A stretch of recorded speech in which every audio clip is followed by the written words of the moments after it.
Gostaríamos de agradecer a presença de vocês no nosso terceiro e último dia do seminário.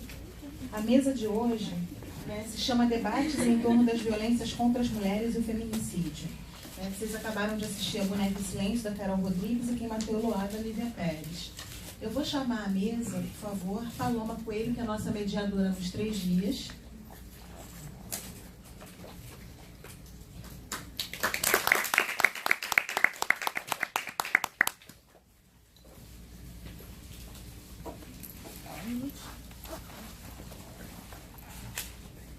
Estou tentando fazer por ordem alfabética.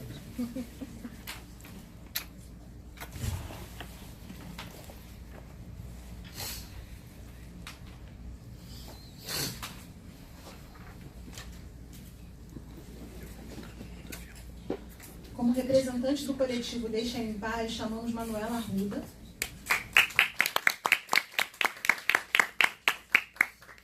Fabiola Cordeiro está a caminho. Como representante da facção feminista Cineclube, chamamos Sassá Souza.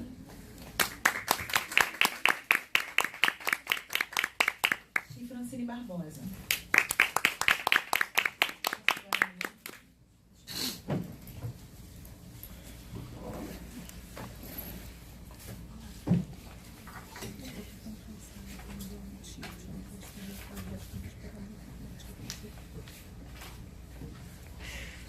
Boa tarde a todas e todos.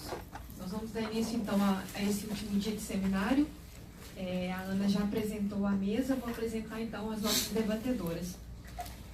Nós temos aqui a Manuela Arruda, que é do Deixa Ela em Paz, que é um coletivo feminista que faz intervenções urbanas, ações de formação para jovens mulheres e ativismo digital. O grupo se formou em 2015 e desde então cria ações que possam trazer visibilidade às pautas feministas no contexto urbano, utilizando uma linguagem simples e direta e materiais de baixo custo.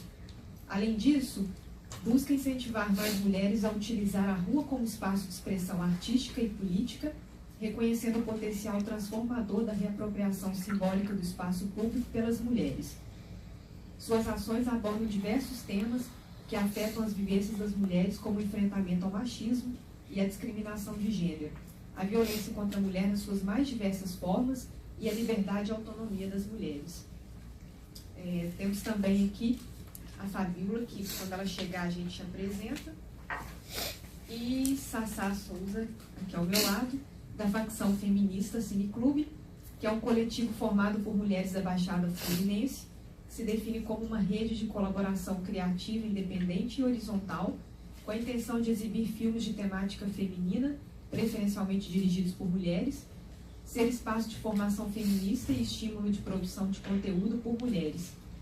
São integrantes da facção Ana Azevedo, Ana Ribeiro, Bia Pimenta, Juliane Rodrigues, Mary Irã, Mônica Braga, Nathalie Peixoto, Nathalie Ribeiro, Nicole Peixoto e Sassá Souza. E a Francine Barbosa, que é roteirista e professora, dirigiu e escreveu o curta-metragem Cerimônia, exibido em festivais nacionais e em mostras do cinema brasileiro em Taiwan e Toronto. Foi co-roteirista do documentário Cangaíba, Luz e Movimento, do curta-metragem A Navalha do Avô, vencedor de 6 prêmios de roteiro em festivais, e do longa Cidade Aqui Dentro, lançamento em 2018. Ministrou oficinas de roteiro na Biblioteca São Paulo, Biblioteca Vila Lobos e nos festivais de aula de cinema em Porto Alegre e da Mostra Elas, em Salvador. Atualmente desenvolve projetos de televisão e cinema voltados ao público adolescente e adulto. Ministra aulas de roteiro e atua como parecerista em editais de audiovisual para órgãos estaduais, federais e privados. Bom, vamos começar então a nossa fala com a Manuela Arruda e a gente combina 15 minutos de apresentação e depois a gente abre para perguntas, para a participação do público, ok? Boa tarde, gente. Obrigada. Tudo bom? Eu primeiro queria agradecer ao convite do festival, para a gente estar aqui conversando sobre esse assunto. E é aquele convite agridoce, Você fica feliz de ter a chance de conversar e de estar presente com outras mulheres, mas ao mesmo tempo o tema é extremamente doloroso, é extremamente difícil de conversar sobre isso, por mais que seja tão necessário. foi ótimo porque ela já apresentou o Deixa rapidamente, já foi uma parte do tempo, né, que é curtinho. Mas eu queria falar muito rapidamente sobre em que consistem essas intervenções urbanas que a gente faz, né? A gente faz intervenções que são com materiais de baixo custo, né? Geralmente são xerox, né? São sempre materiais que você não precise necessariamente ser... É um esforço que a gente faz, né? Que não seja necessário que você seja um artista para você ocupar o espaço urbano com manifestações das nossas pautas, né? No caso específico do nosso coletivo, né? E a gente faz, tenta na medida do possível, disseminar, né, esse sentimento e disseminar esse convite, esse estímulo a que as mulheres utilizem as ruas como plataforma de expressão mesmo das suas pautas, né? A gente aborda temas diversos, faz vários tipos de projetos de intervenção, com colagens, com stencil, com stickers, com projeção na rua e etc. Mas eu queria falar brevemente sobre uma intervenção específica que a gente fez que se relaciona de forma mais direta com o tema da mesa. Em abril desse ano, uma jovem, definitivamente, recifense, foi assassinada em casa pelo vizinho, né? O vizinho entrou na casa dela e degolou ela, depois de estuprá-la, né? E esse caso gerou bastante comoção, né? De uma forma geral, assim, como costuma acontecer em casos que são assim dramáticos, mas em casos em que a gente sabe também que envolvem vítimas que são de classe média alta, né? Quando são pessoas de uma condição econômica mais favorecida, essa cobertura ela tem uma atenção especial, né? Então o caso dessa mulher chamada Mirella teve bastante repercussão e motivou, né, a cobertura que estava sendo feita. Bom, temos aqui, era minha preocupação pensar essa fala, como que a gente vai conversar sobre isso depois de ver essas duas pancadas, né, que são pancadas diferentes, que são esses dois filmes, né. E aí, por uma inquietação similar, né, a gente foi movida pelo tratamento dado à mídia na cobertura desse caso específico, né, a criar uma série de lambilambes que simplesmente estava escrito que feminicídio não é crime passional, e que a gente espalhou pela cidade e que a gente espalhou em outras cidades e que a gente usou também como cartaz mesmo nos atos específicos na cidade e nas ações que aconteciam no Fórum do Recife, em que o caso dessa menina estava sendo julgado. E aí houve uma mobilização relativamente consistente, né, das militantes pernambucanas, no sentido de tentar ter um diálogo mais franco e direto com os produtores de notícias, né? Como que pode ser esse tipo de tratamento dado, né, em casos de violência tão cruéis e tão extremas, né? Como que esse tratamento pode ser menos negligente com as pessoas que estão envolvidas, com as famílias e com as vítimas e tudo mais.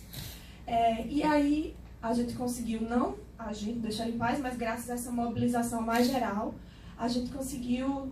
Eu gosto de dizer assim que a gente conseguiu, né, porque não deixa de ser fruto de uma vigília, digamos assim, que a sociedade civil também tem que fazer, né, para poder algumas mudanças acontecerem. E aí, duas coisas aconteceram que foram importantes. A primeira é que o governo de Pernambuco determinou um rigor muito maior na caracterização dos crimes contra a mulher nos boletins de ocorrência, né? A devida caracterização desses crimes como feminicídio, que leva a uma tipificação do crime mais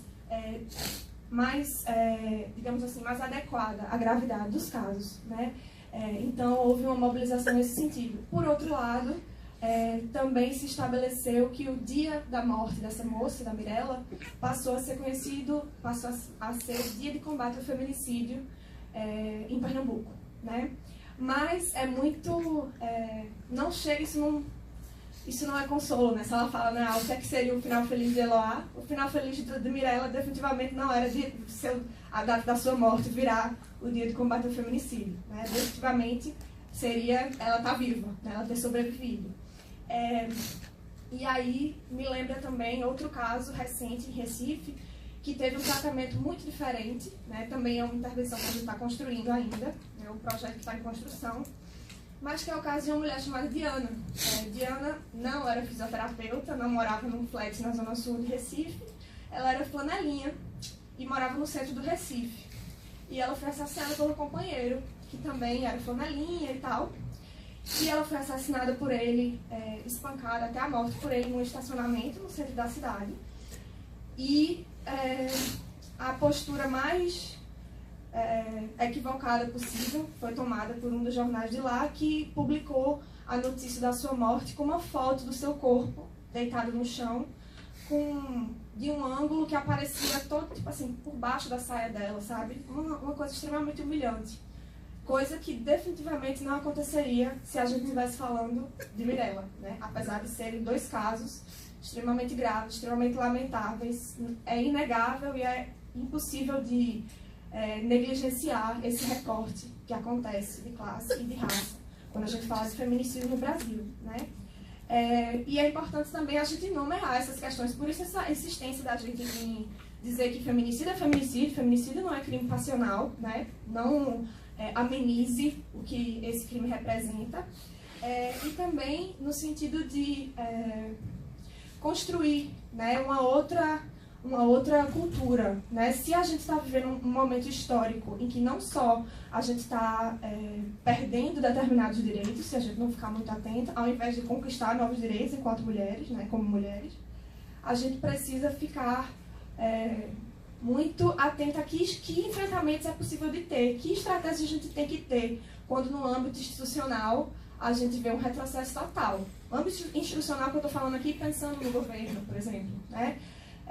Como é que a gente faz, né, para não perder totalmente as esperanças, né? Como é que a gente faz para tentar criar estratégias de resistência num contexto em que o Brasil é o 5º país onde mais morrem mulheres de forma violenta, né? É o país campeão de morte de LGBTs de forma violenta, né? Num prazo de 10 anos, entre 2000 e 2013, aumentou em 54% o número de mulheres negras vítimas de feminicídio, né? Metade dos criminosos em casos de feminicídio são familiares dessas mulheres, né? Mais de 30% são parceiros ou ex-parceiros, né? Então, como é que a gente, diante desse cenário tão, né, aterrorizante, né, e chocante e urgente e que demanda de nós uma ação, né, imediata, como que a gente faz para não fingir que não é com a gente, né? Tipo, né? Não entrar em pânico e não perder as esperanças do que é que pode ser feito enquanto sociedade civil, se institucionalmente a gente vive um contexto tão opressor, né? E aí a gente tenta pensar em espaços que sejam espaços de resistência, que sejam espaços seguros e que abram espaço para pautar essas questões, como é o caso desses filmes, como é o caso desse festival, como é o caso do trabalho de facção, né? E como que a gente vai conseguir disputar isso, além do campo institucional, como sociedade civil, disputar as narrativas, né, e disputar o jeito que a cultura se organiza, né? Que não seja mais aceitável esse tipo de tratamento da imprensa, que não seja mais aceitável esse tipo de abordagem com as vítimas ou com as famílias das vítimas e etc. Né? E aí fica, né, a fala tentando condensar, né? Apesar desse cenário assim, tão desolador que a gente se depara quando a gente vai analisar essas questões de forma mais profunda, né, fica o convite a pensar de que formas a gente pode tentar disputar simbolicamente, né, esses significados. Como é que a gente faz para que as pessoas não, lá no fundo da cabeça, elas não estejam pensando que talvez a culpa seja dela? Né? Como é que a gente dá essa virada na própria cultura para que deixe de ser lugar comum pensar desse jeito? Né? Como é que a gente constrói outros jeitos de olhar para esses acontecimentos, olhar para esses fatos? Né? E aí eu acho que é uma responsabilidade bem grande que a gente tem e espero que possa contribuir um pouco para a nossa conversa aqui.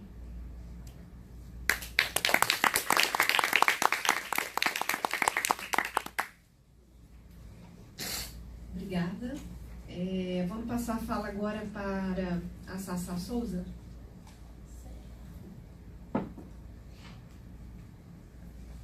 Boa tarde.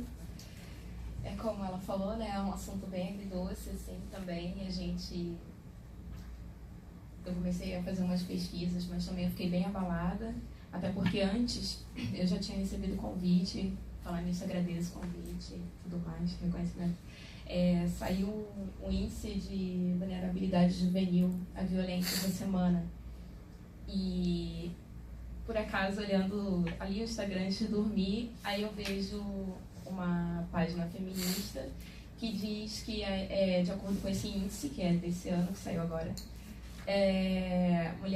jovens negras têm 2,19% mais chances de morrer do que as jovens brancas. Aí a gente vai dormir como, né? Aí, eu vou falar sobre esse assunto, assim. E a gente nota, né, o Facção Feminista surgiu disso. Sempre quando a gente vai sentar para conversar, são coisas violentas que a gente passa de acordo com a sociedade patriarcal e machista. A gente estava fazendo uma oficina no Pense, que já existe há vários anos, uma feira de cultura feminista, que é o Rock Pense, lá em Caxias.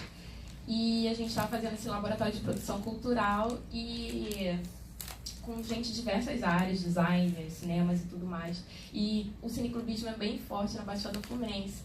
E aí as meninas do cineclubismo, poxa, já passei por várias situações machistas e tal, e nas sessões, e o cinema também em si, como é bem machista, os filmes que passam, os cartazes que os caras fazem, isso são vários tipos de violência, né? Porque não sei se vocês já assistiram um filme da Larissa Fulana de Tal, elas fazem cinema, fala bem sucintamente assim, essa questão violenta nos corpos das mulheres, né? E até da questão, você não quer dar pra mim, então não vou deixar você fazer nada, ou você não vai tocar no equipamento, porque você é mulher, você não sabe, você sabe editar? Sabe? Não, isso aí não vai dar certo, sempre, e sempre ser isso, né? A gente sempre tá ali pra falar sobre essas questões violentas que estão passando com a gente. Mas, enfim, aí a gente respira fundo de novo, né? E também sendo de acordo com falando de violências em geral, porque acho que feminicídio, eu vou deixar para depois, senão eu vou ficar muito balada aí. As questões institucionais, para além desse índice que saiu agora, né? Pelo meado do ano também saiu que eu tô voltando um pouco mais porque, para além de ser feminista, eu sou uma mulher negra primeiramente, né? Eu sou uma mulher negra feminista, e de que enquanto o número de violências contra as mulheres brancas diminuiu, o de mulheres aumentou quase 50%. Daí é outra questão também. E como é que essas coisas se dão? Como é que essas coisas se dão institucionalmente? A PEC 181 também foi aprovada em primeira emenda, agora no início de novembro.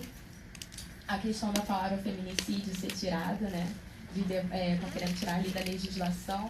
Aí, enquanto está havendo, vamos dizer, avanços lá em Recife, porque estão querendo, em âmbito nacional, tirar a palavra feminicídio, sendo que tem material, tem estudos, tem uma série tem comprovações, tem dados de que os homens, eles praticam os crimes simplesmente por quererem, por acharem que nossos corpos são ainda propriedades deles. E, enfim, eu tô um pouco abalada agora, eu acho que eu vou passar em diante, mas aí eu tô aberta para debate ainda também.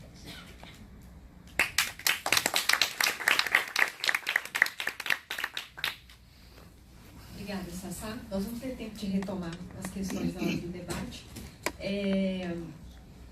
A Fabiola acabou de chegar, eu vou passar a fala agora para a Francine e depois eu te apresento. Tá? Francine, por favor. Oi, boa tarde. Eu, pegando um pouco o que a Sassá falou, eu acho que é importante. Eu vou falar primeiro do Eloá, do Quem Matou Eloá, e eu acho que depois a gente pode entrar no filme da Carol Rodrigues, que é o Boneca e Silêncio, porque eu acho que o filme da Lívia Pérez, do Quem Matou Eloá, ele é mais que ele foi o último, acho que ele está mais grudado na gente, assim. O que eu gosto muito no filme, que eu acho que tem a ver com o que vocês falaram, é que como que a Lívia Pérez, que é a diretora, ela consegue desnaturalizar esse discurso que a gente recebe diariamente sobre o que é a violência de gênero, né? Sobre o que é o feminicídio. Então, o filme parte dessas imagens produzidas pela imprensa, pela grande imprensa, que foram amplamente divulgadas sobre o caso. Eu lembro que quando eu vi o documentário a primeira vez, eu nem me lembrava que tinha sido esse volume de cobertura, eu me lembrava do caso, mas quando você vê todas essas imagens de diferentes canais, você vai lembrando, né? Não sei se isso aconteceu com vocês. Quem é que lembra do caso antes de ver o filme? Acho que está mais ou menos todo mundo na mesma idade. E aí vem esse volume, né?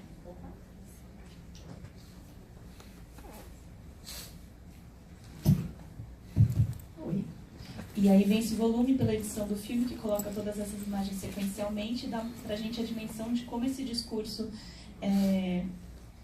ele é onipresente e repetitivo, né? E como ele acaba construindo isso que você falou, a nossa percepção do que está lá no fundo, do que a gente acaba, às vezes, tendem a nos querer fazer pensar sobre essas mulheres, que elas mereceram essa violência de alguma forma.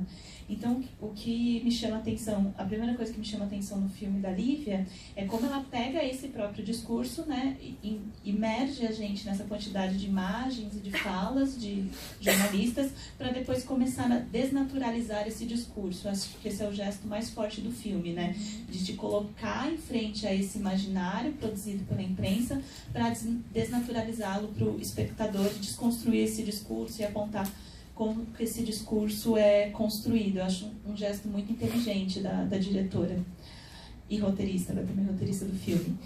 E a maneira que o filme coloca isso, que também me chama a atenção, é como ele coloca, sobretudo, mulheres, né? São 4 mulheres que falam mais no filme. O único homem que fala é um homem que talvez seja o único que parece que participou daquela ação e é crítico ao que aconteceu, né? Eu duvido que tenha outro. E aí, mas sobretudo essas mulheres estão lá para desnaturalizar essa narrativa dominante. Por que eu digo narrativa dominante? Saiu um estudo do GEMA, da UERJ, há uns 2 anos atrás, que apontou que apenas 4% das colunistas da imprensa no Brasil são mulheres negras. Então, o que a gente é ensinado a pensar sobre o que é violência, que tipo de violência merece punição, como que tem que ser essa punição, quem são as vítimas, toda a narrativa que a gente recebe diariamente sobre violência da grande imprensa, ela é produzida majoritariamente por pessoas brancas e majoritariamente por homens brancos de classe média. Então, acho que é muito importante esse dado do GEMA para a gente entender que essa narrativa ela não surge, né, automática, a geração espontânea, ela é produzida por pessoas que têm esses lugares de poder na imprensa e que fazem esse discurso. Então, acho que esse é o primeiro passo de pensar onde o filme se localiza, né, nesse cenário da imprensa brasileira e como que ele consegue responder a essa violência usando o próprio discurso dominante, que é, então eu vou pegar esse discurso, vou repeti-lo, vou colocar ele na frente do espectador, vou desnaturalizá-lo e usar isso como uma forma de luta política. Essa é a primeira coisa que me chama a atenção do filme, mas acho que a gente pode continuar conversando.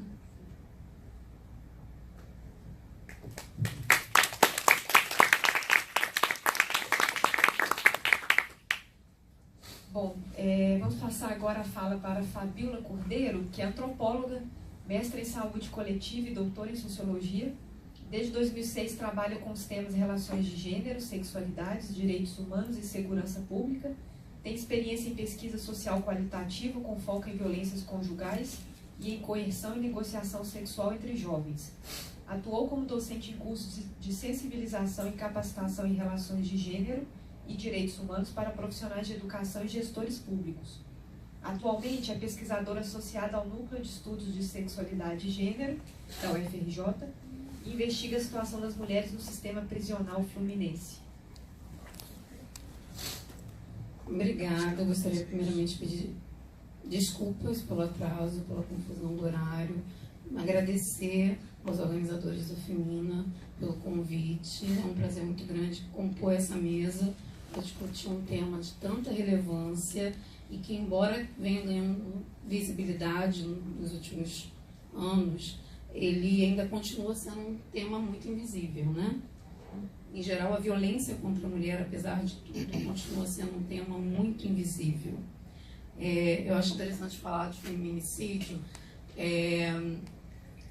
Primeiro que o termo ele não é tão novo quanto ele parece, né? A gente começa a ouvir muito mais sobre esse tema desde 2015, quando a Dilma ela sancionou a Lei 13.104, que é a Lei do Feminicídio, mas, na verdade, o termo já começa a ser usado lá na Convenção Interamericana pelas formas de punição e prevenção das formas de violência contra a mulher, em Belém, em 94. E em 95 o Brasil se torna signatário da Convenção. Existem inúmeros trabalhos, como foi dito já aqui, não tanto no Brasil, mas fora do Brasil, em que tem um livro que é um clássico dentro da literatura feminista, que é o Feminicide, e tem uma discussão um pouco teórica, analítica e política também entre definição, feminicídio, femicídio, né, enquanto uma forma de genocídio contra as mulheres. E então existe um amplo campo de discussão sobre essa temática, embora todos os dias a gente ouça questões como feminicídio não existe. Por que falar feminicídio? Por que não simplesmente falar em homicídio, né? A gente ouve isso constantemente, é só olhar os comentários nas redes sociais, quando se publica qualquer post ou matéria sobre o assunto. Né? Ontem eu estava falando, peguei um táxi, estava falando com um taxista, falei sobre a mesa, e a primeira coisa que ele me perguntou foi: mas o que é feminicídio mesmo? Né? O público em geral, ele não sabe o que é feminicídio, ele acha que é uma palavra inventada para priorizar determinadas questões que não são tão relevantes. Bem, o que as pesquisas e o que todas as políticas dos últimos anos, inclusive as políticas internacionais, mostram é que sim, é importante a qualificação feminicídio. É importante porque quando a gente fala em feminicídio, a gente está falando de crimes que são cometidos pela motivação da vítima ser mulher e pelo fato e tem relação com questões de gênero. Em geral, decorrem de casos de violência conjugal, de violência cometida por pessoas próximas à mulher. Porque um dado importante quando a gente fala no homicídio das mulheres, né, o Anuário Brasileiro de Segurança Pública divulgou há pouco tempo que 85% das mulheres foram vítimas de pessoas que elas conheciam, de mulheres assassinadas. Foram mortas por parceiros, cônjuges, namorados, ex-namorados, ex-amantes. Então, o tipo de assassinato, de violência letal que atinge as mulheres é de um tipo muito específico. Ela tem, na figura do agressor, pessoas muito específicas. E essa especificidade de ser uma violência que está dentro de um contínuo de violências que essa mulher, em geral, sofre ao longo da vida ou ao longo de suas relações mais íntimas, não é um dado qualquer. Não é simplesmente como quando a gente fala de violência urbana, né? A gente está falando de uma violência que acontece todos os dias dentro dos lares. Eu peguei um pouco da fala da Sassá falando sobre, né, a questão da violência sexual, e saiu essa semana também, saíram alguns dados falando sobre como no Brasil teve um retrocesso nesse sentido de denúncias sobre violência sexual cometida contra mulheres, principalmente jovens e adolescentes. Porque as famílias têm receio e têm dificuldade em lidar com a questão. Em geral, ela envolve alguém ou membro da família ou próximo à família e isso faz com que não haja queixa. E quando essas meninas vão para os serviços de saúde, a falta de integração entre as instituições que a gente tem, né? As instituições de saúde, as instituições de justiça e a polícia, ela faz com que essas meninas não sejam contempladas pelas leis de proteção à infância. E isso faz com que muitas vezes o profissional de saúde, o próximo contato que eles venham a ter com essas meninas é na hora do parto, né? Então, assim, é extremamente relevante a gente falar em feminicídio. Eu acho que todo mundo está destacando muito o caso da Eloá, porque, pelo menos para a minha geração, o caso da Eloá foi um caso muito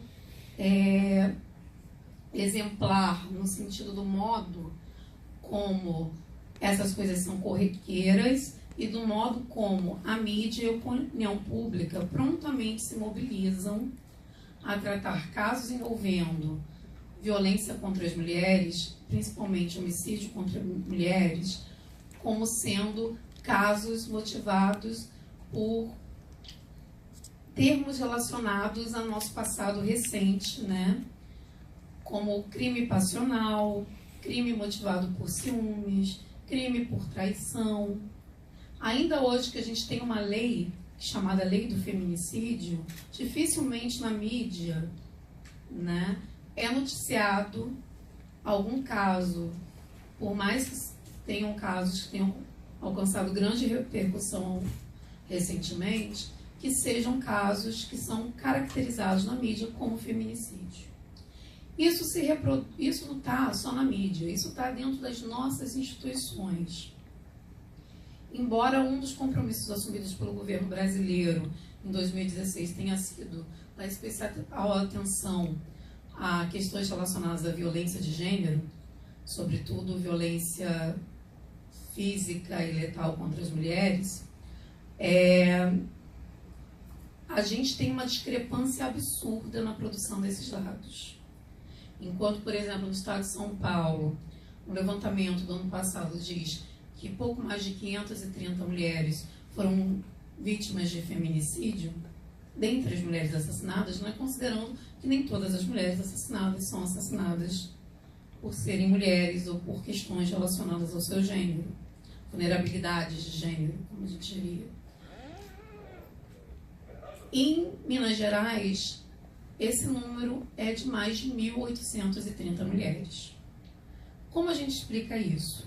A gente explica isso pensando no modo como há a criação de uma lei, se propõe e se cria, pelo menos no papel, um conjunto de políticas públicas preventivas e de intervenção que possam dar conta dessas violências sofridas por essas mulheres, mas que pouco saem do papel e que não há também um treinamento dos agentes públicos para lidarem com essas questões. Então, dificilmente um caso de mulher assassinada, ainda que ela tenha sido assassinada pelo parceiro, ele é registrado como feminicídio numa delegacia hoje no Brasil. Isso não impede, por exemplo, que haja uma denúncia por feminicídio no âmbito do Ministério Público.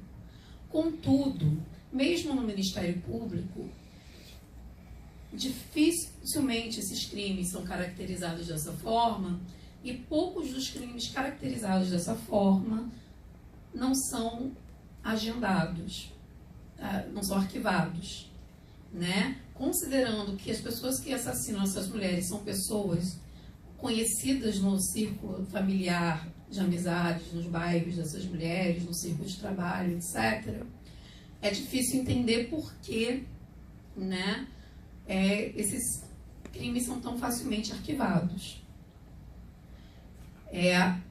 A Advocacia Geral da União está com um projeto, começou agora, nesse mês de dezembro, para junto com o Tribunal de Justiça, né, dos Estados, tentar impugnar as pensões que são pagas a homens por falecimento ou invalidez de parceiras, quando esses homens eles têm histórico de violência contra essas parceiras. Isso exige um convênio porque é preciso ter acesso a um banco de dados sobre violência contra mulheres, e esse banco de dados você depende da autorização do TJ, né, para ter acesso. Então, nesse sentido, isso é um reconhecimento, de certa forma. A importância disso tem a ver com reconhecimento jurídico-legal de instâncias de grande importância do governo federal, ainda que nesse contexto pós-golpe, de que boa parte desses homens que agridem essas mulheres, que violentam essas mulheres, que matam essas mulheres, ainda se beneficiam dessas mulheres após a morte ou após a sua invalidez, recebendo pensões por isso.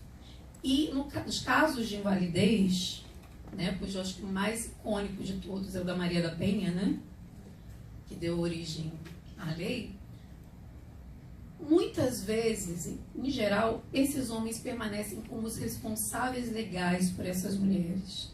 Então, além de ficarem inválidas, elas passam a estar totalmente submetidas a esses homens, inclusive em termos da sua autonomia legal. Então, o problema é muito mais grave do que a gente pensa quando a gente fala também dos dados de São Paulo e de Minas Gerais. Em Minas, esses dados foram feitos usando indicadores muito simples. A Polícia Civil pegou e usou 3 indicadores: número de assassinatos no ano de 2016, número de assassinatos de mulheres no ano de 2016 e casos de violência contra a mulher no ano de 2016. O cruzamento desses dados levou a essa verificação de que existiam mais de 1.800 mulheres que haviam morrido no estado de Minas Gerais em decorrência de feminicídio, cuja morte poderia ser caracterizada dessa forma. Essa foi uma estimativa feita apenas com base na questão da violência contra a mulher. Deixa de fora, por exemplo, uma série de outros casos que têm a ver também com outras formas de vulnerabilidade de gênero, como, por exemplo, um caso que chocou muito e que teve grande repercussão pública em 2016, que foi de uma criança de 3 anos, uma menina, que foi espancada até a morte por um tio, como uma lição para andar mais bem composta, né, diante das irmãs. Ou de uma idosa, também no estado do Piauí, que foi estuprada violentamente e morreu em decorrência desse estupro. Então a gente tem muitas outras dimensões, nuances e uma complexidade muito grande quando a gente está falando desses crimes, que vão além, inclusive, da própria forma que se convenciona caracterizar ou classificar o que é violência contra mulheres, né? E que atinge desde meninas, desde crianças pequenas, até mulheres idosas, e que tem profunda relação ao fato de que elas são mulheres e do que significa ser mulher na sociedade que nós vivemos. Porque é importante dizer que são crimes que são motivados não por amor, não por desejo, não por nada que não tenha a ver com o exercício do controle sobre os corpos das mulheres.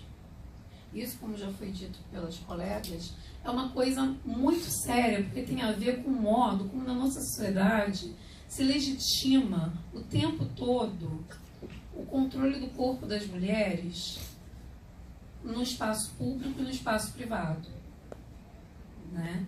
E uma dupla moral que passa a mão na cabeça dos homens quando eles têm um ataque, por exemplo, chamado de ataque de ciúme, quando eles fazem algo contra uma mulher, motivados por algo, por uma emoção forte, né, digamos, né, e que culpabiliza as mulheres sempre que elas são vítimas de algum tipo de violência, seja ela psicológica ou física ou simbólica. Então, é muito caro para mim participar de um debate como esse. Espero que seja o início de um diálogo com os colegas aqui presentes e que isso traga muitas questões para todos vocês que estão assistindo, muitas indagações, e que incite vocês a procurarem ler mais sobre o assunto, se informar mais sobre o assunto, porque isso também é parte de um trabalho de prevenção e de sensibilização das pessoas para questões que são tão graves e que afetam a vida de todas nós mulheres, como também dos nossos filhos, né? Porque a gente tem que falar isso também, de que as mulheres, pelo papel que elas exercem, pelo lugar social que elas têm, tudo que atinge as mulheres, atinge as suas comunidades, atinge as suas famílias, né? Como a colega estava falando, eu estou agora investigando as mulheres do sistema prisional, e lá é muito claro isso, de como, quando uma mulher é presa ou quando o parceiro é preso, né, o impacto que isso tem na vida familiar e na vida dentro das comunidades. Porque a mulher, normalmente, ela cuida dos irmãos mais novos, é a mulher a principal responsável pelo cuidado dos filhos, pelo cuidado da casa. Então, quando uma mulher é presa, esse filho, ele vai para um abrigo, ele se perde no mundo e ela não sabe.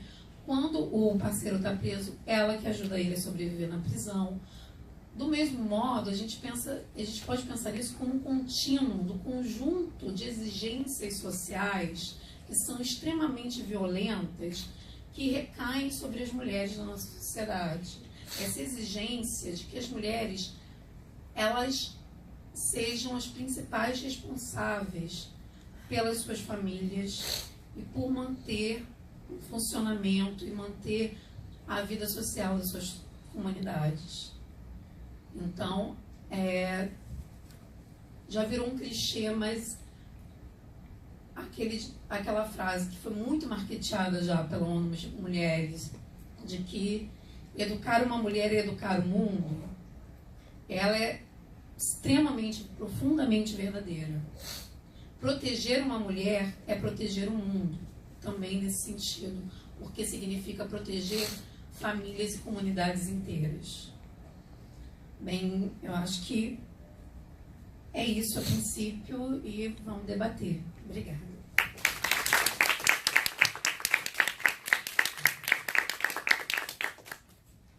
Obrigada, Fabíola. Obrigada a todas as debatedoras.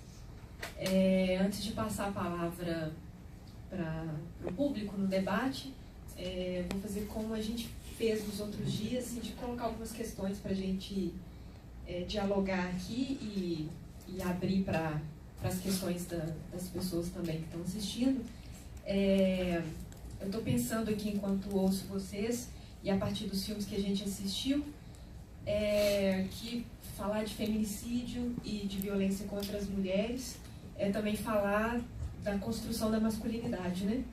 Que eu acho que isso é uma questão que ficou muito evidente nos dois filmes, que leva à desumanização das mulheres, né? E aí a gente pode falar da construção da masculinidade pela socialização, né, masculina dos meninos, mas também pensando o cinema como um dos rituais de construção e de reforço da masculinidade, né? Então, como que a construção da masculinidade ela se dá, sobretudo, a partir de uma negação do que é feminino, né? Ou do que é convencionalmente entendido como feminino. E essa negação, ela se dá a partir de uma constante afirmação de um discurso de diferença sexual, né? E um discurso que anula qualquer possibilidade de simetria e de reciprocidade entre feminino e masculino, né?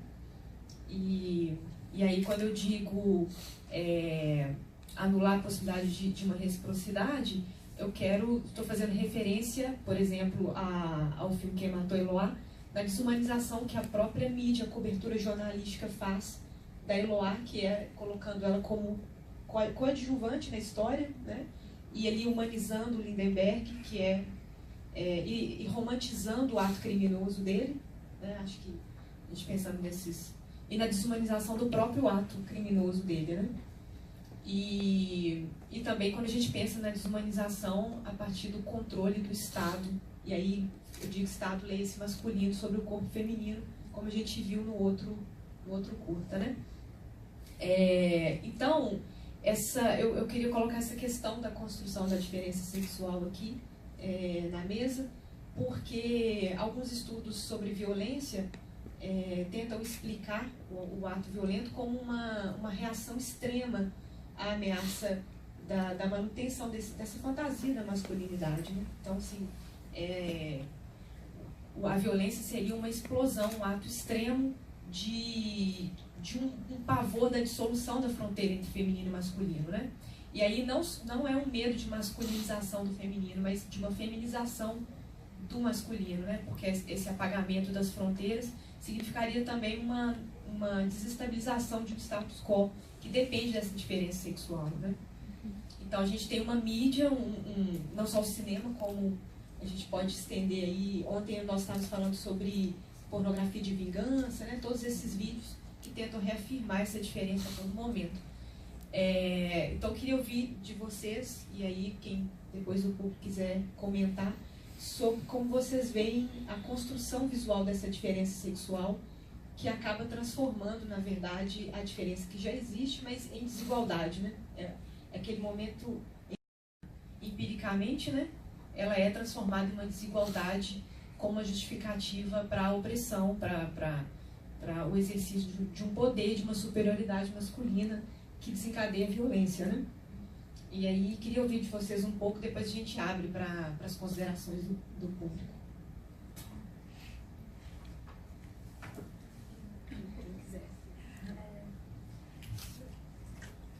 Eu queria, junto com dentro dessa mesma linha de raciocínio, destacar uma outra questão que, para mim, é extremamente flagrante, né? Que nos dois filmes esse assunto ele vem à tona, que é quem tem direito às segundas chances, né? Quem tem direito a refazer a vida, né? Quem tem direito a começar de novo, né? Quem tem direito a, sei lá, a superar, né, um episódio de um ataque de ciúmes, né? Quem tem direito a essa chance outra de viver, né? Não é Eloá, né? Não é a protagonista do outro filme, é o Lindenberg, que é entrevistado exaustivamente, é o goleiro Bruno, que tem um espaço gigantesco na TV para poder dar uma entrevista com um clima super, né, 20, 30, 40 minutos conversando com ele, para ele ter esse espaço todo para se justificar, né? É o Guilherme de Pádua, que acabou de sair a notícia que ele já está liberado há um tempo, já cumpriu um terço da pena dele, e agora ele é pastor. O Naldo não foi pego. O Naldo foi liberado. O Naldo foi liberado, fechou no próprio batalhão da Polícia Militar no mesmo dia, né? Quem é que tem direito às segundas chances? Não é lá, não é Mirella, não é Diana, né? Então, eu acho que não deixa de estar relacionado com essa construção da masculinidade que tem esse direito a ter esse ataque de raiva que resulta na morte de uma pessoa, mas que tudo bem, ele é um bom moço, ele joga tão bem futebol, né? Que é o comentário que se faz sobre o Lindenberg no filme, né? É um bom rapaz, né? Ele sempre... o assassino da Mirella, que eu comentei com vocês, as manchetes eram todas assim, ele era pai de família, tinha 2 filhos, ia à igreja todos os domingos, um ótimo pai, uma ótima pessoa, né? E essa narrativa que sempre está por trás, né? Como tentando localizar, né? Diminuir ou concentrar aquele ato de violência em um rompante, né? Como se fosse uma coisa que foi quase uma descarga, parece que é irracional, parece que é uma coisa biológica, que o cara não deu para se controlar, né?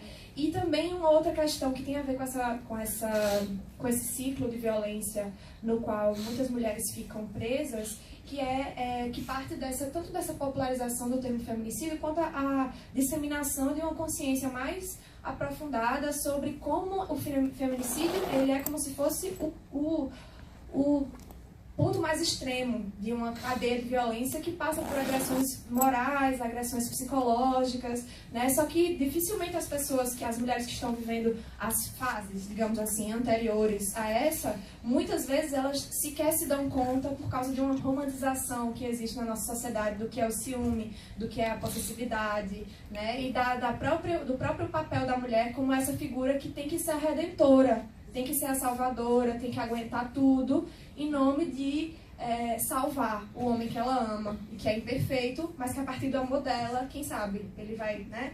Essa coisa que existe, que é tão reforçada na nossa cultura, que é tão reforçada pelas narrativas que a gente vê, né? Seja no cinema, seja na TV, enfim. Né? Então, esses contrapontos, né? Por um lado, sobra pra gente o papel da salvadora, né? E da redentora. No caso da Eloá, eu chego a ficar arrepiada. Os órgãos dela, tipo, ela passou a ser, tipo, ela deixou de ser uma pessoa e virou a salvadora de várias outras graças à sua morte. Isso é tão simbólico da função que parece que a vida das mulheres tem, às vezes, né? É sempre cuidar de outros, é sempre estar em função de outros, né? E aí eu acho que esses papéis apartados e bem estabelecidos, por um lado para as mulheres e para a feminilidade, né? Todas essas coisas que eu estou dizendo, e de outra masculinidade, né? Como supostamente naturalmente agressiva, né? E violenta, né? Bom. Só complementando uma coisa que eu estava lembrando quando você falava, dessas violências que são anteriores ao feminicídio, que são tão naturalizadas e romantizadas, como você disse, que a gente nem percebe. Outra coisa que eu acho que o filme O Quem Matou Eloá faz é desnaturalizar também o fato de que a Eloá tinha 15 anos e Lindenberg tinha 22. Que eu acho que é uma coisa que é muito naturalizada na nossa cultura, né? Eu já dei aula para meninas adolescentes, assim, tanto de classe média quanto de classe mais baixa, e é impressionante quantas das minhas alunas de 14 tinham namorados de 21, 22, muitas vezes com o apoio da família. Isso é muito comum, assim. A gente tem no Brasil também um índice enorme de casamento infantil, que são meninas que casam adolescentes, né? A gravidez na adolescência ela é normalmente praticada por homens maiores de idade, né? Então, eu acho que essa é a primeira naturalização de tudo, às vezes. Tem uma naturalização anterior, que eu acho que é a relação da mulher não pertencer ao espaço público, mas eu falo disso depois. Mas eu acho que uma das primeiras naturalizações, das primeiras violências que a gente aceita é essa, né? Que os meninos demoram para amadurecer, né? Tem até aquele ditado em inglês, boys will be boys, que eu odeio. E que é isso. Às vezes, quando eu já vi o Eloá várias vezes, porque eu passo em aula e eu tenho a impressão, às vezes, de que aqueles repórteres estão falando de uma criança. Vocês não ficam com essa sensação. É um homem adulto, é um homem de 22 anos, entende? E a gente tem isso até no nosso vocabulário, né? Porque a linguagem também entrega muitas coisas. Ah, ele é moleque. Não, ele é um homem de 22 anos. Enquanto a gente costuma dizer que as meninas amadurecem mais cedo. Sem perceber que esses discursos, muitas vezes, são o primeiro passo para a naturalização da violência, né? Então, como assim as meninas amadurecem mais cedo? Que carga que a gente está jogando em meninas de 12, 13, 14 anos quando a gente fala isso, de que elas têm que ser maduras? Será que isso às vezes não é até um primeiro silenciamento para que elas arquem sozinhas com essa violência? Porque teoricamente elas têm que ser maduras e teoricamente elas têm que aceitar a infantilidade dos seus parceiros? Acho que essa é a primeira coisa que o filme já coloca, e que eu lembro que na época do caso da Eloá passou extremamente desapercebida, de que e quando a Eloá tinha 15 anos, eles já namoravam há 2. Ou seja, ele começou a se relacionar com ela quando ela tinha 13. Então isso foi um crime. Esse foi o primeiro crime do Lindenberg. E eu lembro que nunca se falava disso na imprensa, de tão naturalizado que é. Então, só porque eu lembrei disso enquanto você falava. Alguém mais quer comentar alguma coisa? eu ia comentar só que é uma questão já de construção social, né? Desde as artes, da literatura, o que é o Romeu e Julieta, o que é a Lolita, né? E sempre são reproduzidos para a gente enxergar isso como natural, né? Já são vários tipos de violência, que seria... eu queria ter falado antes, mas aí também não queria ter cortado. E sempre é isso, né? A mulher como a sensível, já nasce para ser mãe, para estar ali, para sempre acolher, para aquela coisa toda. E os homens com o seu impulso selvagem, não conseguiu conter porque ela estava de short curto, eu não pude. Foi maior do que eu, por isso que eu fui lá e abusei, estuprei e matei ela, entendeu? É tudo sempre muito naturalizado. Não, é um rapaz apaixonado, por isso que ele tá lá batendo nela, tipo, violentando ela e a amiga dela de diversas formas, e depois matou ela com... a menina mesmo fala, com um tiro na cabeça e com um tiro na virilha, né? Tipo, mesmo que você sobreviva, você vai ter alguma coisa ali para te deformar, para você não poder mais ter prazer com nenhuma outra pessoa, né? Sabe? E todas essas simbologias que a gente é educado, através da mídia, socialmente, e das nossas famílias também, né? E agora que eu estou ouvindo a Sassá aqui, estou pensando que eu falei sobre desumanização, mas já que a Sassá se propôs a trazer questões, e o nosso tema é interseccionalidade, né?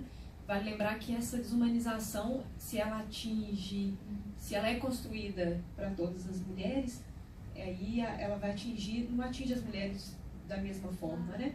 E aí vai depender também do grau de opressão em que vive cada mulher, e aí já que a gente está falando de interseccionalidade, a gente pode pensar, por exemplo, como seria essa cobertura jornalística se fosse uma menina negra, né, e Lindenberg também, e como é que essa construção da diferença também muda, da diferença sexual e da construção imagética também, quando a gente pensa na interseccionalidade, né? Se você quiser comentar alguma coisa.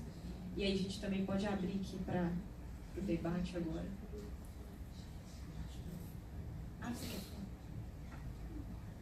Só rapidamente, eu pensei nisso também enquanto eu estava falando, porque tem muito a ver também com o modo como se coloca, inclusive, no caso da violência sexual, né, a responsabilização das meninas, né? Ela tem 11, 12, 13 anos, mas ela já tem corpo, ela tem 11, 12, 13 anos, mas ela já anda empinada, mas ela já dá mole para os rapazes, né?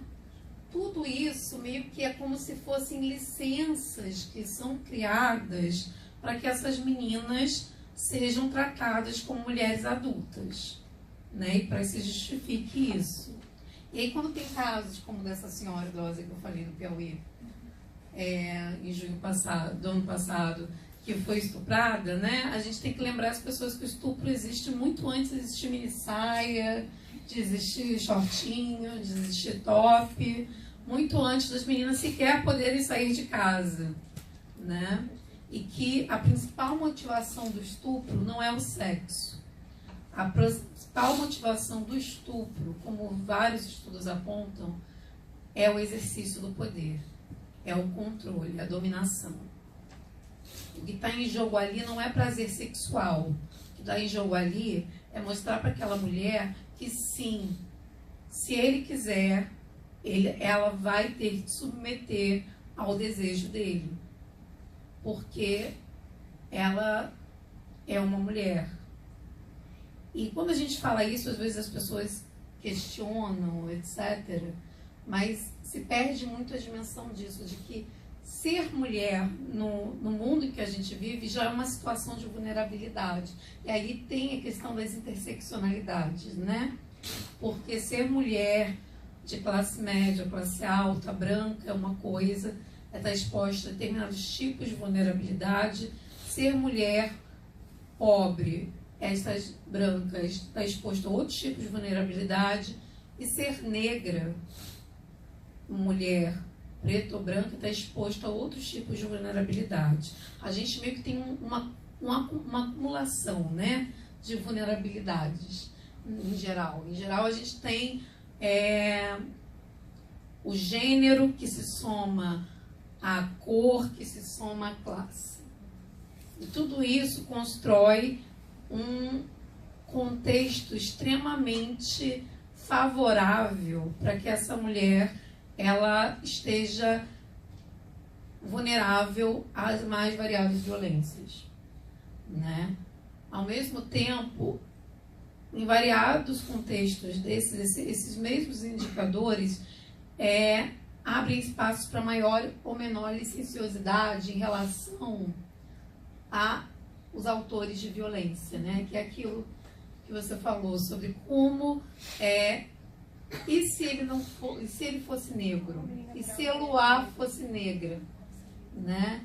É muito assim, é muito chocante o modo como o tempo todo, durante a cobertura eu lembro de que isso foi uma coisa que me chocou muito, porque ficava aquela coisa o dia inteiro na televisão, foi o dia inteiro o país mobilizado em torno da Eloá mantida refém e amiga e etc.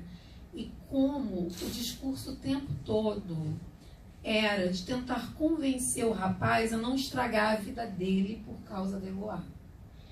O delegado chegou a usar essas palavras, né? Que ele era um rapaz jovem que estava se deixando levar e o que não se queria era que ele chegasse a estragar a vida dele por causa de uma menina,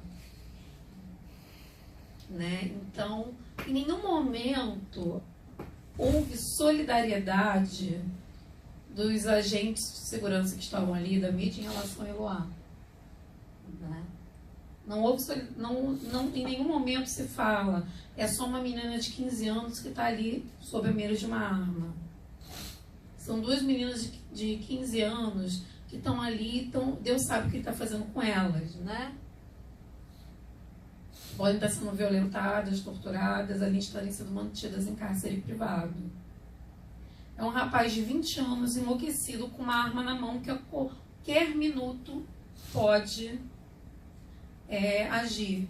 E a ação da polícia de fato só vem após a morte do Eloá, após os tiros. Após os tiros, a polícia atua. E o tempo todo a motivação disso não era evitar que se chegasse ao ponto do assassinato. Era proteger o rapaz. O próprio delegado comanda a ação o tempo todo, a preocupação dele e que ele expõe para a mídia de proteger o rapaz, né? E quando a gente para pensar essa coisa que você falou, né? Na naturalização dessas relações entre homens e mulheres muito mais velhos, né? Do que essas meninas, a gente tem que pensar que aí também tem outra forma, tem um outro ingrediente para esse conjunto de coisas, né? Para tornar ainda mais vulnerável essa menina, que é a hierarquia geracional, né? A hierarquia de ser um adulto e dela ser ainda uma criança ou um adolescente. E isso muitas vezes não é levado a sério, porque a gente tem esses discursos, como foi dito, de amadurecimento precoce das meninas, porque desde muito cedo se impõe às meninas determinadas obrigações com a casa, com os irmãos, com a vida escolar, com a vida comunitária, que não é imposto aos meninos. Enquanto eles estão lá soltando pipa, elas têm que arrumar a casa, têm que preparar o almoço do irmãozinho, da irmãzinha. Isso se entende, essa forma precoce com que se atribui a elas funções, né? Que são funções relacionadas ao cuidado da casa e ao cuidado da família, com um suposto amadurecimento psicológico.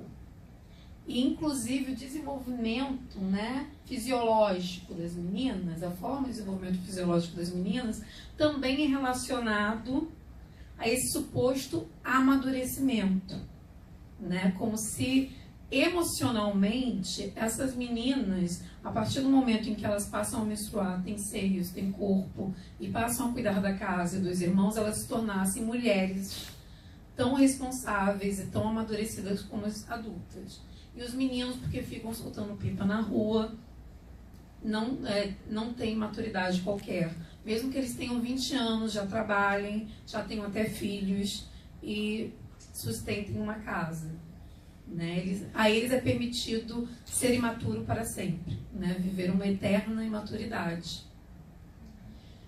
Ao mesmo tempo, eu me questiono, né? Quando você fala da segunda chance, né? De quem é dada a segunda chance, né? Porque as mulheres são sempre relegadas, ou elas são a vítima da violência, ou elas mesmas, quando cometem alguma violência, são esquecidas e abandonadas nas cadeias. Como a gente faz, né? E que é uma indagação pessoal também, porque a gente, o tempo todo, tem a militância, ao mesmo tempo, tem o lado de pesquisar, estudar essas questões relacionadas à violência de gênero, à violência sexual, mas ao mesmo tempo tem um lado que tem a ver com a questão do punitivismo, né? Que a gente não pode esquecer que a gente está numa sociedade extremamente punitivista. Hoje no Brasil 43% dos presos são presos provisórios, pessoas que nem sequer foram julgadas pelos crimes que cometeram. No Rio de Janeiro são 41%. Então, a gente hoje tem um genocídio, a gente pode falar em genocídio da juventude negra. A gente tem hoje uma política que cada vez mais institucionaliza os jovens negros, enquanto as penas alternativas e justiça restaurativa é reservada aos jovens brancos de classe média e classe alta. Né? Embora os crimes violentos, menos de 10% deles no país sejam cometidos por jovens menores de 18 anos, a gente tem toda uma espetacularização na mídia e no imaginário social brasileiro de que os homens jovens, principalmente os adolescentes menores de 18 anos, são os grandes responsáveis pelo aumento progressivo da violência e da criminalidade no país. Então, como é que a gente faz também para não cair nesse outro problema, nessa outra questão, nesse outro extremo, né? O que a gente está reivindicando é só punição?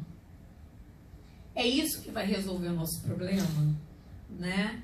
Porque a gente tem um crescimento inversamente proporcional entre o número de vagas nas prisões, né, superlotação e redução da criminalidade. Que quer dizer que, não, prender as pessoas não tem reduzido os crimes. Falar em violência contra as mulheres mais não tem reduzido a violência contra as mulheres. Criar delegacias de atendimento à mulher não reduziu a quantidade de violência contra as mulheres, embora tenha sido uma conquista importante e tenha incitado muito mais mulheres a terem coragem de denunciar seus agressores. E entenderem que não é normal, não é aceitável ser vítima de violência e permanecer calado. Por outro lado, a gente tem esse outro extremo. E eu me vejo o tempo todo nesse dilema.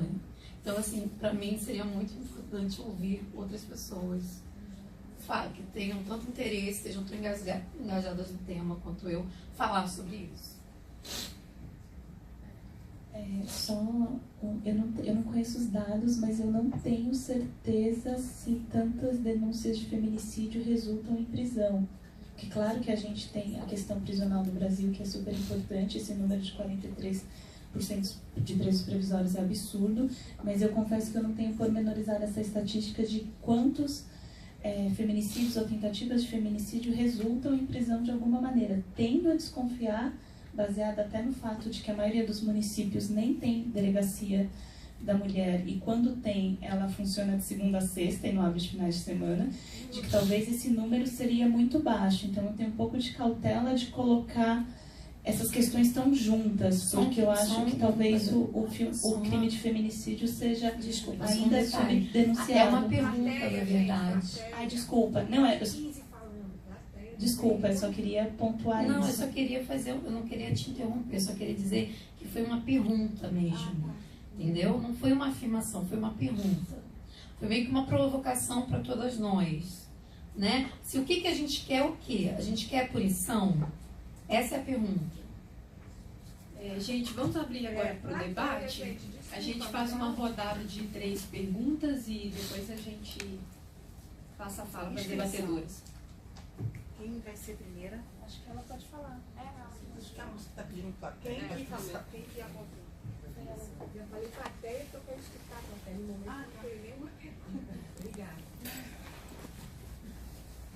Acho que essa Sâmia queria falar alguma coisa ainda. Vamos A gente faz uma rodada de 3 e volta a essa Sâmia. Isso, essa Sá responde primeiro. Quem tem pergunta? Aí. Alguém tem alguma pergunta? Acho Comentário? que eu vou... Sim, ó, uma regra, gente, deixa eu correr com o microfone. Deixa eu respirar fundo. São muitas questões. Primeira coisa, agradecer ao festival. Hoje é o último dia, né? Eu fui uns 3 dias. Último dia do seminário. Do seminário, do seminário. Eu vim uns 3 dias. Com muita alegria. 3 dias de grande aprendizado, de muita troca. As mesas maravilhosas. Hoje tá assim. Fabíola, tô aqui te ouvindo, com mil indagações. Mas assim, você tá me ensinando, tá? Você tá me ensinando. Quando eu tava assistindo os filmes, hoje o primeiro eu assisti um pedaço, o outro eu consegui assistir todo. Eloá, só me lembra, que ano foi Eloá? Eu tô no Rio. Então já estava aqui no Rio. É que eu queria só lembrar isso. Vamos lá. Quando eu estava assistindo Eloá, fui logo assim. Revista caríssima. Essas revistas de romance, de amor, que os homens pegam as mulheres violentamente e elas ficam assim loucas porque foi um macho viril. Eu fiquei assim, gente, como isso é plantado na cabeça das meninas, né? Eu não li, eu não tive paciência de ler Carissa. Eu li uma vez, 2, achei muito chato. Eu li outros livros. Mas eu conheço várias que li e levavam, quando eu era adolescente, isso para a escola, para ficarem lendo. Minha situação é outra história. E eu fiquei assim, como vocês foram colocando, fica isso na memória, na mente, a gente vai produzir. Quanto à punição, assim, eu tô aqui, eu tô pensando assim, em várias coisas, eu fico com várias questões, eu não consigo escrever. Acho que há uma necessidade de uma punição, acho que há, mas qual seria? Por quê eu estou colocando isso? Justamente por causa desse nosso imaginário, dessa nossa educação machista, racista. Como que se reproduz uma outra coisa, se a gente não consegue romper essa barreira? Nós somos muito poucas falando sobre isso, porque para nós também é um aprendizado, segue disso. Eu digo porque eu reproduzo o machismo. Sem a menor dúvida, eu reproduzo violência. Eu tenho a menor dúvida sobre mim. Porque é um trabalho que a gente começa interno. Mas esse trabalho interno começa também quando estamos ouvindo outros que dizem que isso é violento. Eu sou educada dizendo que não isso é violento, isso é normal. E depois não, mas outra diz que dói. Eu digo não, para mim isso não dói. E aí a gente vai trocando, né? O que é, o que não é para cada um. E eu acho que tem que haver uma punição. Só não sei se as punições são as que são dadas.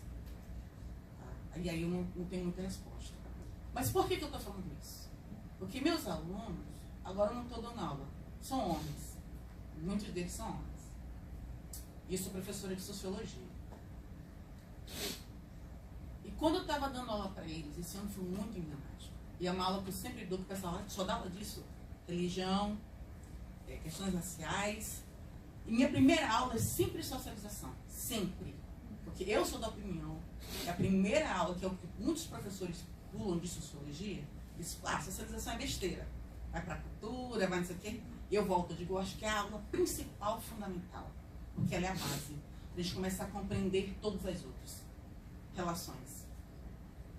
E eu sempre dou o exemplo, eu desenho o boneco Palito e minha pergunta é, sabe quando a pessoa é criança e começa aquela fase do porquê? Por que eu dou o exemplo da criança? Porque todo mundo já viu uma criança. Não importa se é homem ou se é mulher. Todo mundo já viu uma criança. Eu vou num ponto que seja comum para todos. E toda criança tem aquela fase do porquê. Porquê, que a gente tem tido como uma fase chata, né? Tudo é um porquê atrás do outro que você não tem explicação. Não é isso que se fala, que é a fase chata? Estou pegando o senso comum dessa fala. Então, eu trabalho em cima do senso comum. E eu pergunto para os meus alunos o que eles respondem. Cada aula é uma aula. Ah, é chato. Dou um bode, dou um tapa. Ah, professora, não respondo não. Ah, eu deixo dar aula. Quando assim, o exemplo que eu dou é se a criança vai com aquele dedo no fogão com aquela... Tá ligado e a gente tem cuidado para a criança não ir. Tem muitos casos de crianças que se queimam nessa fase, né? Tá com o dedo, que cai água, fervendo, tudo isso. Chato, não dou com paciência. E não precisa falar, professora, quando falam, né? Quando não deixam a gente mudar, não respondem. Isso vários exemplos, sim, fora os que dizem, cada um dá seu exemplo. Aí eu pergunto, quem é essa criança?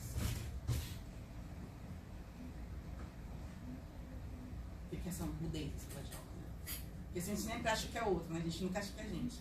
E o que é mais louco, a gente não sabe, e aí eu converso com eles, por que isso acontece dentro da gente? Porque o que é o tapa para um, que você engole, e a gente que é preto engole, porque você, aí já tá lá, Casa Grande sem sala, falando de democracia racial, né? A gente engole uma democracia racial que não existe até hoje. Para outros se calam, outros choram, outros pegam uma faca. Na verdade, a gente não tem resposta de como é que é para cada um, né? E como que isso se desenvolve dentro da gente. E, na verdade, eu estou aqui conversando porque, assim, que resposta dar? Porque esses alunos são criados dentro dessa estrutura e quando eu dou aula sobre isso e começo a explicar outras coisas, um dia desses eu dou aula sobre racismo, meus alunos, a maioria são negros. Um chegou para mim, professora, a senhora acha que eu sou uma canalha porque eu casei com uma mulher branca?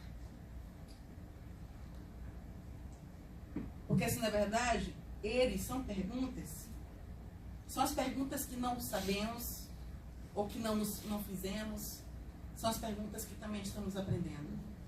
A maioria, com certeza, não queria estar onde estaria. A maioria são pais. Agora eu vejo assim, meus mesmos alunos assim, professora, o que eu falo para minha filha? Que quando eu mostro toda a notoriedade e eles estão em um lugar que eles não podem sair, eu digo, não sei. Porque os homens também reproduzem. Só que eles reproduzem sempre do lado dele, que é o lado que eles aprenderam. Nós, como mulheres, também reproduzimos. E é um lado que nós também aprendemos. E aí, Fabíola, eu estou aqui muito olhando para você, olhando para todo mundo, porque você trouxe coisas importantíssimas. E eu fico pensando, eu estou falando sempre que eu sou do Nordeste. Nós temos uma cultura, que a gente toma conta de casa desde cedo. Na minha família, todas nós mulheres somos assim. Casa, do irmão. Eu era que eu não sou mais nova, então quem fazia isso era minha irmã. Meus irmãos podiam brincar, eu não podia. Eu já trabalhei cedo, mas não sou eu e várias famílias. E nós tomamos posturas muitas vezes masculinas, sim, masculinizadas, de tomar atitude, até de defesa da casa. E assim, eu estou me perguntando como quebrar isso. E um detalhe, nós somos punidas se não damos conta disso. Isso aí acho que é claramente. E cada uma punida de um jeito. Punida entre nós mesmos, assim. E aí eu quero essa é uma troca, assim, como você está aqui perguntando como fazer isso. Como ter outros diálogos. Porque vamos ficando duras, muitas vezes parecemos insensíveis, e não somos. Mas e outra coisa que eu quero colocar, porque por isso eu comecei a destacar isso, estou aqui com muita indagação, não formulei uma pergunta, mas uma coisa que eu quero colocar assim, muito sério, é sobre a visão de amor. Essa visão de amor que nós temos é muito equivocada e atravessa a sociedade inteira. Quando eu estou aqui falar a questão do cristianismo, não estou falando de Cristo, qual Cristo, não, estou falando desse cristianismo que foi colocado para a gente, tem uma influência fundamental e ruim sobre isso. E essa visão de que a gente é santa, essa visão de que Maria não namorou, deixou de namorar, sabe? E achar que a gente, as mulheres são crianças de 11, 12 anos e aí não tem sexualidade e não podem ter desejo. E quando tem que ser atravessada por outro homem. E aí porque são vários questionamentos. E é isso. E aí você trouxe um dado muito importante, alguém falou que as mulheres brancas estão sofrendo menos violência, né? E creio que estão sim. Porque toda essa leitura que estamos tendo, o pessoal branca sabe isso, fazer leitura rápida e usar a seu favor. Ele pode querer pegar o pescoço, vai pegar mal ele pegar o pescoço. Ele pode pegar o terapeuta, pagar o psicólogo. O povo preto não pode, é pobre. Então vai ter menos violência com certeza. Consequentemente, quem é que vai sofrer muito mais com isso? A parte que não se cuida. Estou só trazendo aqui mais assim, não que não se cuide, a parte que não tem condições de se cuidar, não que não queira, que é diferente. Querer nós queremos, né? Condições de se cuidar, de estar ouvindo, dialogando, estar trocando. Por exemplo, nós estamos aqui, somos poucos. Cadê as empregadas, as balconistas, as meninas do shopping, a mulherada que ainda é obrigada a alisar o cabelo, que a gente já não alisa, eu nunca alisei mesmo, então, mas é uma outra questão também. Gente, eu tô assim, fiquei, a mesa me deixou assim comigo, eu tô bem virada. Mais duas perguntas da plateia. Eu fico olhando assim para as pessoas, sem mania de professora, né? Assim, fazendo O meu nem seria pergunta, seria mais ou menos um comentário. Por favor. Meu nome é Sandra, sou guarda municipal aposentada, hoje estou aposentada. As minhas filhas, né, ao qual ficaram até com vergonha, porque eu falei que eu gostaria de falar, já saíram. No ano de 2009, Itaboraí, eu moro em Itaboraí. Não existe delegacia de mulheres até hoje lá. No ano de 2009, eu fui conhecer o trabalho numa delegacia de mulheres. Então, eu passei cerca de 3 horas numa delegacia próximo à Praça João Caetano, aqui no centro do Rio. E para minha surpresa, chegava várias mulheres, mas a maioria que eu presenciei durante essas 3 horas eram mulheres brancas, aparentemente ricas, e que estavam assim muito abaladas, porque a maioria tinha hematoma no rosto, hematoma pelo corpo, porque foram espancadas pelo seu cônjuge. Apenas 2 mulheres negras estiveram lá durante esse tempo. E eu vi muito descaso dos policiais com o assunto. Muitas mulheres desistiam até mesmo de explicar o que havia acontecido com elas. Apenas 2 ou 3 ficaram esperando atendimento. Levou cerca de 3 horas para começar a chamar as mulheres. Então já não havia quase nenhuma, porque elas mesmas falavam: eu acho que eu não vou continuar aqui, porque o meu marido falou que se eu viesse à delegacia, quando eu chegasse em casa, me bateria de novo, porque a delegacia não faz nada. Não faz nada em relação a eles, entendeu? Então, assim, para mim foi muito chocante ver várias cenas naquele momento, porque eu achava que as mulheres, quando iam à delegacia fazer esse tipo de denúncia, elas eram acolhidas assim muito rápidas. Na minha mente isso acontecia, eu vou ser sincera a vocês, na minha mente elas eram acolhidas muito rápido. Havia ali psicólogos para poder ajudá-las, né?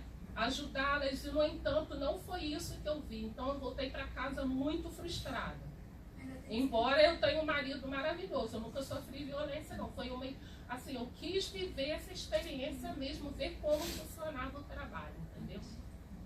Então, obrigada. Você tem que falar para um outro caso da violência que você Microfone? Não, que você ainda tem que falar na delegacia para um outro cara, da violência que você sofreu de um cara. Isso é mais complicado isso.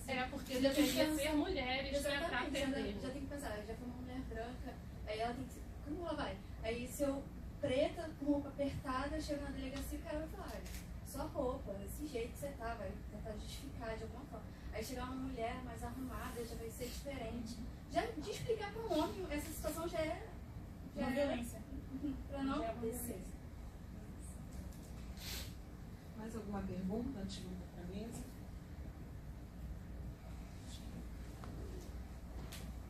Então, tá.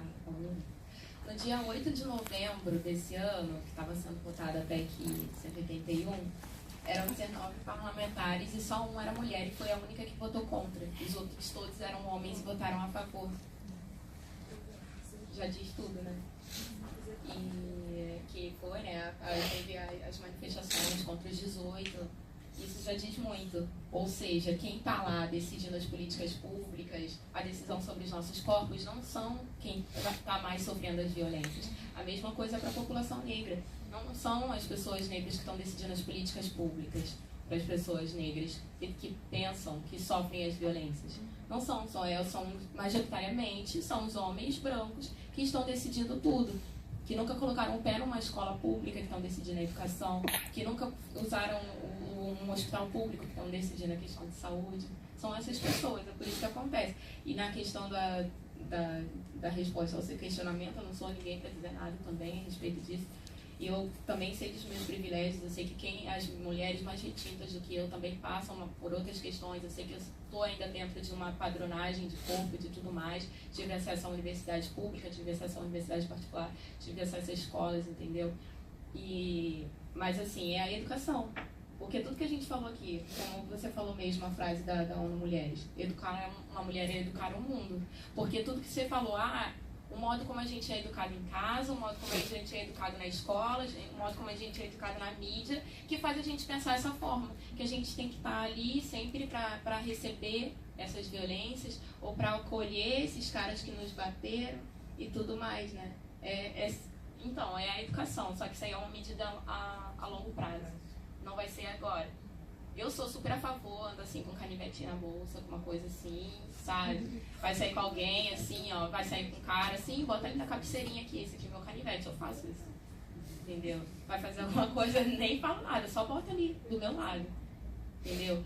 Porque, assim, ou pode ser uma arma, ó, essa semana teve a Carol com K lá, entendeu? Foram duas meninas da produção dela, que eram brancas, um gringo foi lá, porque isso acontece muito, a gente que é negra passa carnaval aqui no Rio, em qualquer outro lugar, os gringos vêm, acha que pode comprar com palavras e vai lá e pega teu braço, te quer, entendeu? Porque ele é gringo e veio pra cá e você é mulata, e sempre foi isso, né? O cinema mesmo fez muito esse favor, vendeu muito o corpo de mulheres negras na porno chanchada, na década de 60, e ainda vende dessa forma, né? O cinema brasileiro, a mulher brasileira como a prostituta, como tá ali para esses homens que vêm de fora um produto também.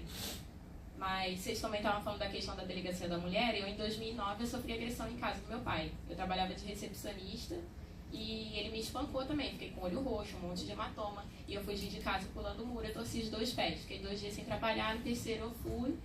E aí eu falei, por minha sorte, a minha gerente administrativa e a gerente geral eram mulheres, eram nordestinas e super acolheram, não, tipo, beleza, tudo bem, se você quiser vai pra casa, se recupera, você já foi na delegacia. Eu falei, não, mas eu vou, é porque eu não tava conseguindo andar. Não, então vai. Aí eu saí de lá e fui na delegacia da mulher. Aí foi isso, fui ser atendida por um homem branco, bem burguesão mesmo, assim, o inspetor da polícia. Fui lá e tal, beleza, fiz meu depoimento, esperei aquela coisa toda e eu tava arrumadinha como de recepcionista, não tava com roupa apertada, não tava com decote, até porque eu tenho, enfim, não tava assim, exuberante nem nada. Eu dei o endereço da casa, eu voltei a morar com meu pai agora, enfim, né, questões da vida. Dei o endereço da casa do meu pai, dei o endereço da loja do meu pai, que inclusive era a delegacia da mulher, ficava na mesma rua, o estabelecimento do meu pai, na mesma rua. E meu pai falou que nunca, ninguém procurou ele pra nada. Nunca recebi também notificação de nada, nada. Mesmo com o endereço da casa, o endereço do estabelecimento, tudo, assim. Todos os telefones eu dei tudo, assim. Nunca aconteceu nada com meu pai, ninguém nunca procurou ele pra nada. E depois a gente conversou com ele, com isso, obviamente, pediu desculpas, chorou, aquela coisa toda que o homem faz. Mas enfim, mas no final, quando eu fiz todo o relato, aquela coisa toda, e vai, e olha, você fica ali, o cara fica ali mais de 1 hora escrevendo um negócio que você já tá remoída, de ter que contar tudo de novo, o cara tá vendo, você tá toda ali, toda marcada e tal. Ele pegou, anotou o telefone dele no início do papel, falou que se eu quisesse resolver de alguma outra forma, era só ligar para ele. Isso foi na DEAN de Duque de Caxias, na Brigadeiro. Enfim. E isso aqui é ali na assistência social que você tem que passar ali, porque eles pedem para você passar, que é a assistência social, que também é na mesma rua, lá na 25 de agosto de Caxias. Eles dão uma espécie de assistência, dava assistência jurídica, que eu, obviamente, eu fui, procurei, que posso tirar do meu pai, sim, porque agora eu tô... sim, não tenho pena, porque eu sempre fui assim. Acho que por isso até que ele tem uma limitação comigo ainda. Jurídica e psicológica. E aí a moça que me atendeu lá, eu peguei e falei pra ela, olha, foi um homem que fez o meu BO, e quando eu cheguei na delegacia da mulher, eu achei que eu seria atendida por uma mulher. E o inspetor, ele botou o telefone dele aqui e falou pra mim que se eu quisesse resolver de alguma outra forma, que era pra eu ligar pra ele. Aí ela falou, você sabe o que isso significa, né? Aí eu falei, eu acredito que sim. Ela, então, não, eu sei, já aconteceu isso mais de 10 vezes. Já outras meninas que vieram aqui já aconteceu isso. Enfim, pra que serve? As pessoas, enfim, pra mim eu sempre tive... A polícia nunca foi pra proteger, sabe? A rua onde eu morei, que eu moro até hoje, sempre foi um lugar de desova, assim, região periférica, perto da Baixada Fluminense, ali no Beira-Mar, Vila Operária. E sempre, tipo, polícia, repressão, essa situação toda, sabe? Sempre, pessoas negras, é sempre essa forma, assim. Nunca acontece a mesma situação com as pessoas brancas que acontece com as pessoas negras. Nunca. Repressão policial e tudo mais, e filmar, e papapá. E a questão da violência, que é isso, a questão de acesso. Acesso na educação, eu ainda sou um pouco que se salvou, que fui lá para escola particular, mas quando eu estive na escola pública também, as minhas amigas, a maioria já estão com filho, tipo, quase adolescente hoje, sabe? Eu ainda não tive filho. Eu tive acesso a informações sobre aborto, entendeu? Eu fiz o aborto e não morri. Porque você pode ver muito também a simbologia, não, que ela colocou de propósito, com certeza. Porque também ela é uma cineasta negra, Carol. E colocar uma menina negra que se relaciona com um cara branco também, que já tem uma outra questão de relação de poder. É o cara que já é branco que acha mesmo que tem uma relação de poder com o corpo das mulheres negras, isso em qualquer lugar do mundo. Enfim, foi muita informação, né?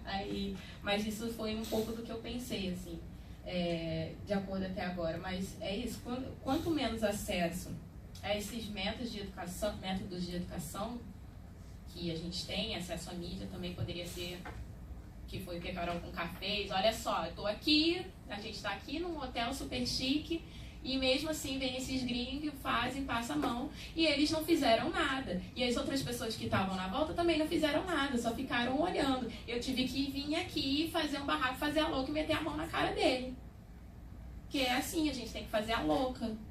Sempre. Porque é isso, a gente não é a que tá aturando lá, apanhar sempre, aturar o filho da mãe que enfiou a porrada na gente. A gente tem que... É a louca. E tem que ser a louca mesmo. Ou a Beyoncé lá, jealous e crazy. Então eu prefiro ser a louca mesmo, entendeu? Por enquanto a gente tem que ser a louca, fazer os escândalos, colocar notoriedade para essas coisas mesmo que estão acontecendo. A gente tem tentado fazer isso ao máximo. Mas é isso também, porque eu também sofro de depressão, voltei pro Rio também por causa dessa função de depressão, eu volto toda hora, assim, mas eu também não tenho dinheiro para terapia. Se passo mal, tem que ir lá pro postinho, aí a gente consegue marcar só para mais de um mês depois, sabe? Esses acessos à saúde no geral, assim, a conversas mesmo. Tem tempo, as mães que perdem filhos também para sistema prisional, o genocídio da população negra, sabe? Aí o caso da Cláudia, que foi arrastada, por que ela levou um tiro? A Luana Dias, que era uma lésbica, que foi parada com o filho que ela estava levando para a escola e os guardas meteram porrada nela até ela morrer, sabe? Como é que é essas situações? A gente já pode ver. E aí, quem lembra dessas coisas todas, sabe? O caso da Eloá ela era pobre. Eu acho que talvez por isso teve essa questão toda de mídia. Eu não sei, eu leio ela também, ela é uma não branca, no caso, sabe? Mas não negra, porque tem toda essa questão também, né, do embranquecimento, que a gente também é educado para não ser negra o tempo inteiro, mas tinha feito um questionamento a respeito disso, né, se ela fosse negra, acho que nem teria abordagem da mídia mesmo, assim. Teve também, mas assim, se a polícia tivesse em toda a negociação conversado, não, vamos protegido um pouco, sabe, colocado a Eloá também como se fosse um ser humano, não apenas ele, de que só apenas ele teria uma vida e não ela, talvez seria um outro desfecho da história, com certeza teria um outro desfecho, que foi isso muito que fala no filme, né? O tempo inteiro colocou ela ali como só mais uma coisa, mas que ele deveria parar com aquilo por causa da vida dele. E ele estava ali super poderoso, aparecendo na mídia, e é isso que eu quero mesmo, e ele saiu vivo, né? Eu não sei como é que tá o caso dele hoje, se ele permanece preso, o que aconteceu. Mas é isso, nunca vai ter o cuidado. Essas instituições de segurança não têm o cuidado com o corpo da mulher, nunca vai ter. Tanto é que teve o caso também de sequestro do ônibus, o cara saiu atirando, saiu com a mulher e foi a mulher, depois eles mataram o sequestrador asfixiado na viatura. E muito menos negros. Negros é para fazer a limpeza social mesmo, que acredita lá da KKK em diante, entendeu? A polícia. Eu acredito mesmo que funciona como um instrumento de embranquecimento da sociedade. Isso em qualquer lugar do mundo, a gente pode ver. E existem relatos mesmo, tipo, campanhas internacionais do fim da Polícia Militar brasileira, do Rio de Janeiro. Ela só serve para ser genocida de verdade. Mas é um pouco isso.